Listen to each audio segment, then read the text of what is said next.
Alarm bahaya saat anak mencari rumah kedua di komunitas ekstrim digital. Densus 88 menemukan puluhan remaja Indonesia terpapar ideologi kekerasan seperti neonazi melalui grup daring True Crime Community.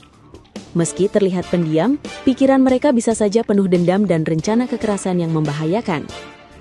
Anak-anak yang menjadi korban perundungan atau bullying atau berasal dari keluarga yang tidak harmonis seringkali merasa terpinggirkan. Mereka mencari pelarian ke ruang digital yang menawarkan rasa kesetia kawanan palsu. Di dalam grup ini, konten radikal dan simbol kebencian dikemas menarik sehingga dianggap biasa. Akibatnya, anak-anak mulai menormalisasi kekerasan sebagai solusi untuk membalas dendam atas perlakuan yang mereka terima di dunia nyata. Keterlibatan ini sangat serius, karena beberapa anak telah membeli komponen senjata hingga bahan peledak. Mereka memiliki rencana nyata untuk menyerang pihak yang dianggap sebagai musuh atau pelaku perundungan. Melindungi anak tidak cukup hanya dengan melarang gawai.